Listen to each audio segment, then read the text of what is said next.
Hello दोस्तों, आज हम वियतनाम युद्ध के बारे में जानेंगे। वियतनाम युद्ध 1 नवंबर 1955 से 1975 तक चला।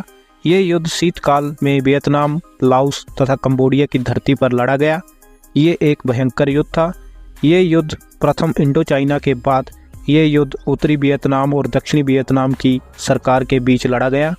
इसे द्वितीय इंडो चाइना युद्ध भी कहते हैं। इस युद्ध में उत्तरी वियतनाम को सोवियत संघ, चीन और अन्य कम्युनिस्ट देशों का समर्थन प्राप्त था, जबकि दक्षिणी वियतनाम को संयुक्त राज्य अमेरिका और अन्य कम्युनिस्ट विरोधी सहयोगी देशों का समर्थन प्राप्त था।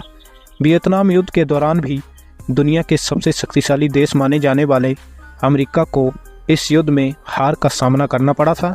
इस युद्ध में अमेरिका ने 5 लाख से अधिक सैनिक तैनात कर दिए थे। वियतनाम युद्ध के दौरान अमेरिका ने वियतनाम में 26 करोड़ से भी अधिक बम गिराए थे। ये द्वितीय विश्व युद्ध के दौरान की गई बमबारी से कई गुना अधिक थे।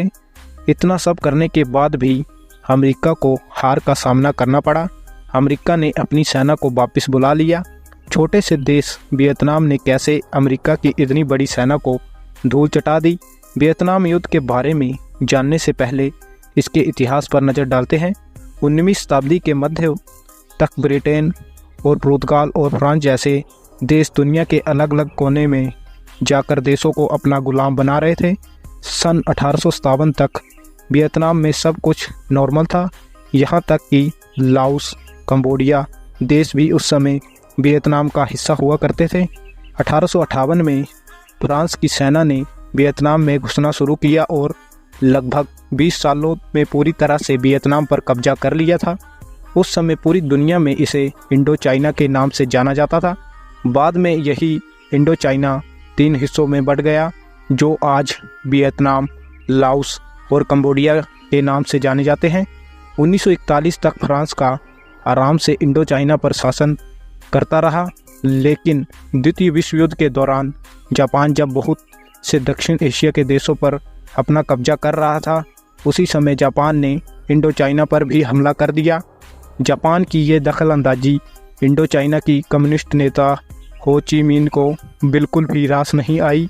हो ची मिन इंडो चाइना के सबसे बड़े कम्युनिस्ट नेता थे, जिन्होंने 1930 में फ्रांस के विरुद्ध संघर्ष की शुरुआत की थी और इंडो चाइना कम्युनिस्ट पार्टी की शुरुआत की थी। सन 1941 में जापान से लड़ने के लिए भी हो ची मिन आगे आए और वियतनाम नाम की पार्टी की शुरुआत की।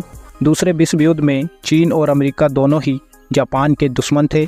ऐसे में इन दोनों ने वियतनाम की मदद की। 1945 में हिरोशिमा और नागासाकी पर न्यूक्लियर अटैक के साथ ही जापान ने आत्मसमर्पण कर दिया। अब 1946 में फ्रांस ने एक बार फिर वियतनाम पर अपनी दावेदारी पेश की और कहा कि 1941 तक ये देश फ्रांस का उपनिवेश था, इसलिए इस पर हमारा अधिकार है। लेकिन हो ची मिन इस बात के लिए बिल्कुल भी राजी नहीं हुए, क्योंकि हो ची मिन एक कम्युनिस्ट नेता थे।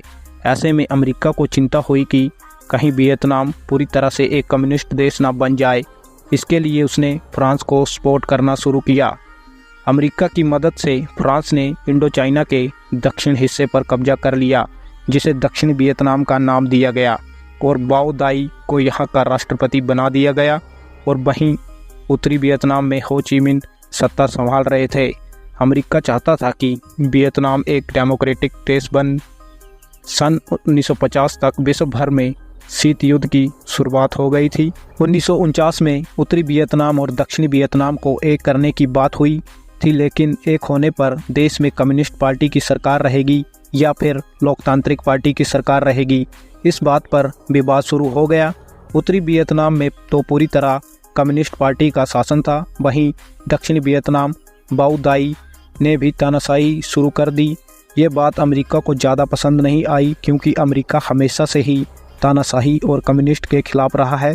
वही उत्तरी वियतनाम के राष्ट्रपति हो ची मिन दक्षिणी वियतनाम को भी अपने कब्जे में लेना चाहते थे और फ्रांस के खिलाफ लगातार अपनी आवाज़ को बुलंद कर रहे थे। दक्षिणी और उत्तरी वियतनाम की सीमा का विवाद बढ़ता जा रहा था। इसी दौरान 1949 में फ्रांस ने लाओस को 1953 में कंबोडिया को एक अलग स्वतंत्र देश घोषित कर दिया। ये पश्चिमी देशों की डिवाइड एंड रूल पॉलिसी का ही एक हिस्सा था।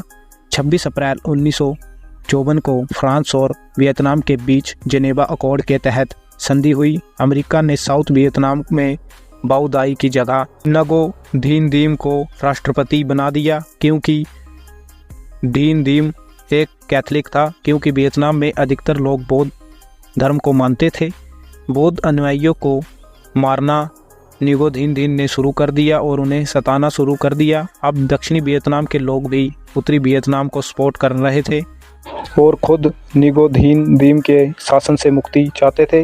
1957 में देश में गुरिल्ला युद्ध शुरू हुआ। अभी तक अमेरिका ने सीधे तौर पर वियतनाम युद्ध में हिस्सा नहीं लिया था। वह फ्रांस और दक्षिणी वियतनाम को सपोर्ट कर रहा था और सैन्य उपकरण मुहैया करा रहा था। अमेरिका बस यही चाहता था कि वियतनाम किसी भी तरह कम्युनिस्ट होने से बचा रहे। वही उत्तरी वियतनाम में हो ची मिन को चीन और यूएसएसआर का सपोर्ट मिल रहा था। अब अमेरिका के सैन्य अधिकारी इस युद्ध में सीधे तौर पर भाग लेना चाहते थे, लेकिन 1961 में जॉन एफ कैनेडी ने अपनी सेना को वियतनाम भेजने से इनकार कर दिया। जॉन कैनेडी की 1963 में हत्या कर दी गई। नए राष्ट्रपति लिंडन बी जॉनसन ने वियतनाम युद्ध में शामिल होने का ऐलान किया, लेकिन अमेरिका सीधा युद्ध में शामिल नहीं हो सकता था, क्योंकि इससे उनकी काफ़ी बदनामी हो सकती थी। इसलिए उसने एक षड्यंत्र रचा और दुनिया को बताया कि गल्फ ऑफ टोंकिन में दक्षिणी वियतनाम ने उसके जहाज़ पर हमला कर दिया। इस षड्यंत्र का इस बारे में जब पता चलता तब तक बहुत देर हो चुकी थी। 8 मार्च 1965 को अमेरिका ने अपने सेना की एक टुकड़ी वियतनाम भेजी और जंग का ऐलान कर दिया, लेकिन वियतनाम के घने जंगलों के बीच अमेरिका की सेना का टिक पाना आसान नहीं था। अमेरिका ने जंगलों में केमिकल डालकर आग लगाना शुरू कर दिया। आज भी उन केमिकलों के निशान जंगल में मिल जाते हैं। वियतनाम के सैनिक अपने देश के भूगोल के बारे में अच्छे से जानते थे। वे जंगलों में छिपकर गोरिल्ला तकनीक से विरोधी सेना पर हमला करने में निपुण थे। साथ ही उन्होंने जंगल के नीचे गुफा बना रखी थी, जिसमें कि वह आसानी से छिप जाया करते थे। कई दिनों तक गुफा में रहकर ही वह खाना बनाते थे और रहते थे। मौका देखकर बाहर निकलते थे और दुश्मन की सेना पर हमला करते थे और वापस सुरंगों में छिप जाते थे। वही अमेरिकी सेना के दलदल, कीचड़ और घने जंगलों में युद्ध करने की आदत नहीं थी। अमेरिका लगातार अपने सैनिकों की संख्या में बढ़ोतरी करता जा रहा था। पहले 50,000, फिर 1.5 लाख और फिर 3 लाख और फिर इसी तरह 1967 तक 5 लाख सैनिक वियतनाम में तैनात कर चुका था।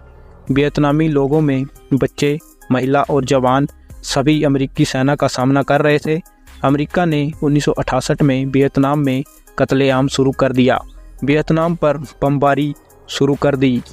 बताया जाता है कि एक साल में अमेरिका ने वियतनाम पर 20,000 टन बम गिराए थे, जिसमें लाखों वियतनामी सैनिक और आम लोगों की मौत हो गई थी। अमेरिका के इस कत्लेआम की पूरी दुनिया में बदनामी शुरू हो गई। यूएसए की मीडिया में अमेरिका को विलेन और वियतनाम को विक्टिम के तौर पर दिखाना शुरू कर दिया। अमेरिका के हाथ अपने ही देश के लोगों ने सैनिकों के विरुद्ध प्रोटेस्ट करना शुरू कर दिया। लोगों ने सैनिकों को क्रूरता और बर्बरता बंद करने की मांग की। वहीं दूसरी ओर वियतनाम की सेना और नागरिक टस से मस होने का नाम नहीं ले रहे थे। सन 1973 में आखिरकार अमेरिका को अपनी सेना को वापस बुलाना पड़ा। कई सालों के युद्ध के बाद भी अमेरिका वियतनाम जैसे देशों को हरा नहीं पाया। उत्तरी वियतनाम ने दक्षिण वियतनाम की राजधानी सिगोन पर कब्जा कर लिया और 1975 में पूरे वियतनाम को एक कर दिया। इस युद्ध में वियतनाम के 14 लाख सैनिक और 20 लाख आम लोगों की मृत्यु हो गई। वहीं अमेरिका के 58,000 लोगों की जान गई थी। ये इतिहास में सबसे अधिक समय तक चलने वाले युद्धों में से एक है।